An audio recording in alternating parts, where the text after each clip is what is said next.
Thanks for joining us again this week on Into the Mystic Sailing. We are leaving Melbourne. We're at the Melbourne Harbor Marina. We don't have a very big day. It's 29, 28, somewhere around there, 28 miles, somewhere in that ballpark. But we're headed to Vero Beach, which is going to be our home base for the next 60 days or so as we prep and stage up and rest up for our crossing over to the Bahamas. So again, it's only about 28 miles. We have a super nice day. Had to have some help pushing us off the dock in Melbourne because of the mud that we talked about last week. But once we got out of there, super pleasant day. Excited to get to Vero Beach. They call it Velcro Beach because it's such a good place. People get there and it's so good. We'll tell you more about it, of course, but it's just such a good place that a lot of people get there and they just stay. But not us. We've got some plans and we're going to try to meet them. We're up to 2,571 miles since we left Whitehall, Michigan, for us to get down to the beautiful area in Vero Beach, Florida. It's just gorgeous, and we're just super happy to get there.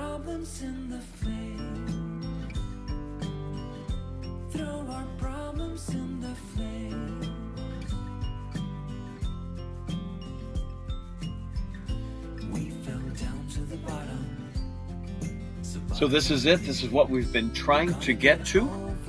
This is Vero Beach City Marina. One of the things about Vero Beach City Marina is they raft you together. So that's a mooring ball, and they assign you a ball, and there could be somebody else or even two people out there, and you tie up to their boat and then tie up to the ball. It's really unique, but it works.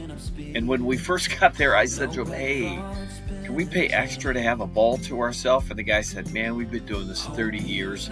You're going to be just fine. And he was exactly right. It was wonderful. We could not have been happier with the people that we got rafted up to. Jeanne and Sheldon on Shanks Mare. Wonderful people. That's a picture of our boats kind of rafted up together. It makes it better when you have wind and storms. You don't swing as much. So everything is super close. This is JC Beach. The bus is free in Vero Beach. There's no cost.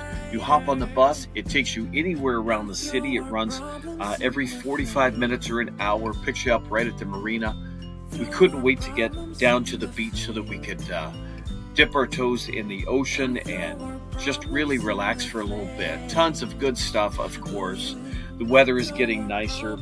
The days are getting longer. It's just beautiful. I mean, this is what we set out for when we left Whitehall, Michigan, and we are just thrilled to be here. Vero is gorgeous and nice and convenient, and it is easy to see why they call it Velcro Beach.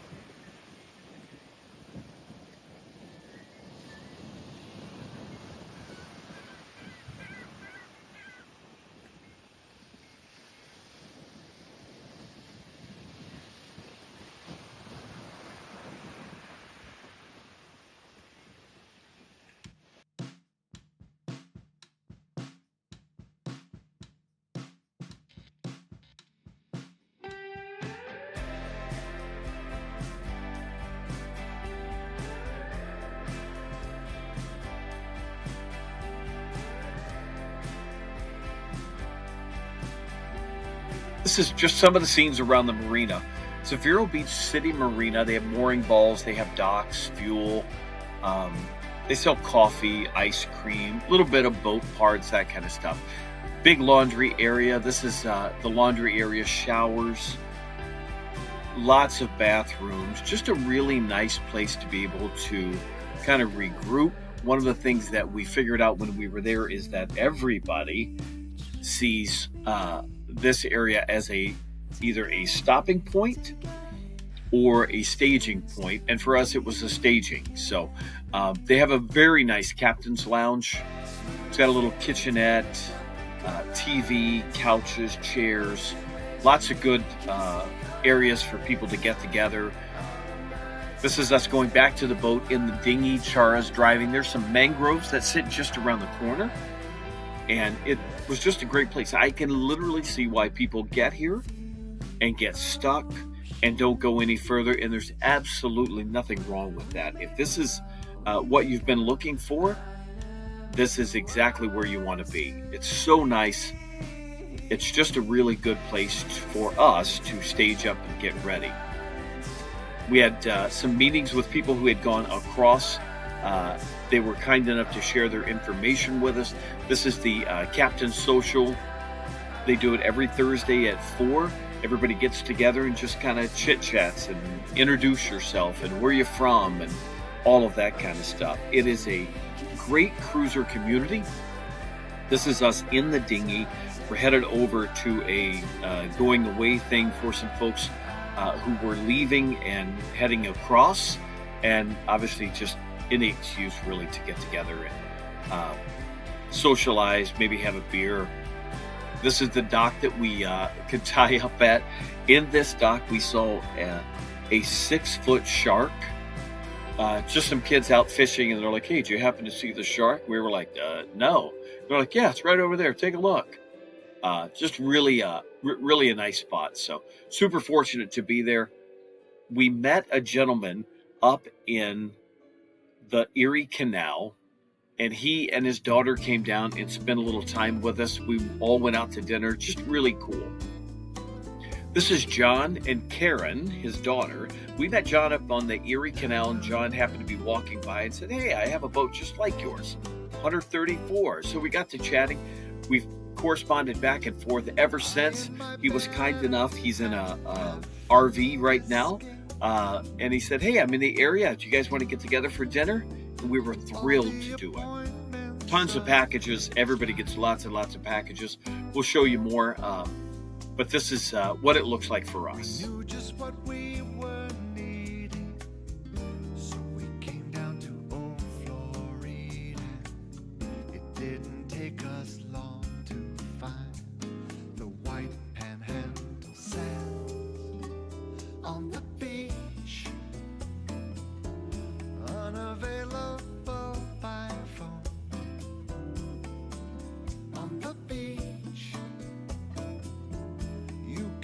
But we're not home.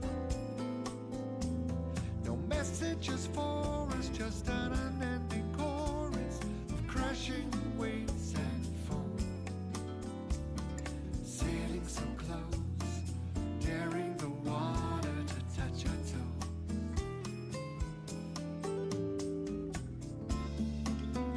toes. When you live on a mooring ball, everything you have to do on shore, you have to take your dinghy in. It's like our car. It's the equivalent of having a car. This is how you get around, how you get to the dinghy dock, to get fuel, to get water, to pick up packages, to catch the bus.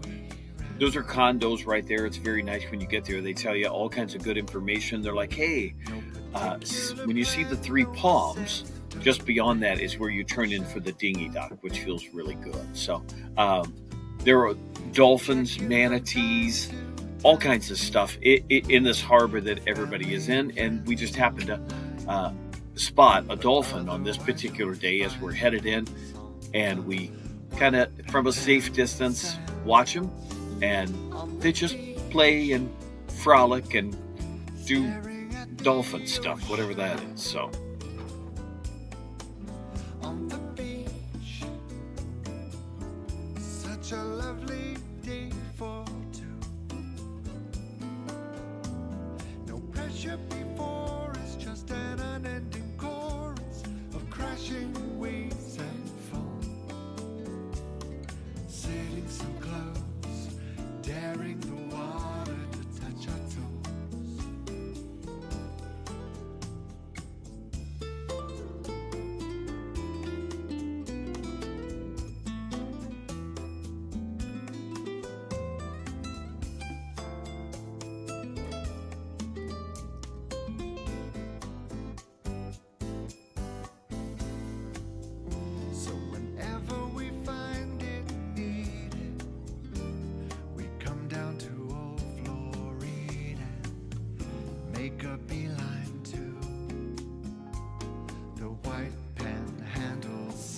So as I said, every day that we go into shore, go to the bathroom, go anything you have to do, you go to shore. It's just, I mean, it's how you do it. This is the dinghy dock. They have two.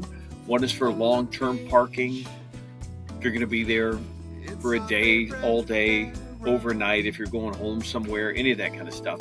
Or short-term, which is this one, where you're just coming into shore for maybe the afternoon or just to run to the bathroom, whatever it is. They have a cruiser's net that goes every morning. Jeanne on Shanks Mare runs it. Gives you all kinds of good information. Here's just a snippet of it. An open mic segment of channel 69. Clear.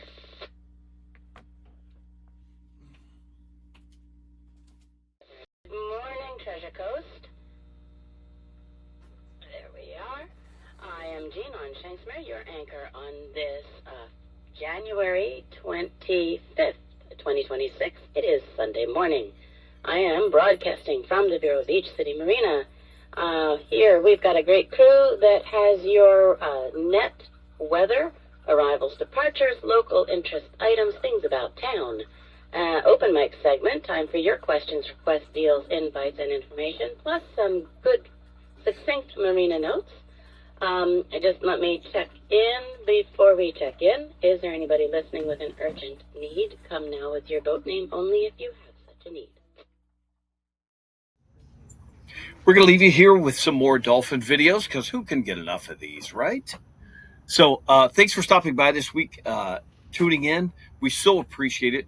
Lots more to come from Vero Beach as we get ready to cross the Gulf Stream. We're going to cross from West Palm Beach over to the west end of the Bahamas and tour the Abacos. Thanks for watching, guys. See you next week.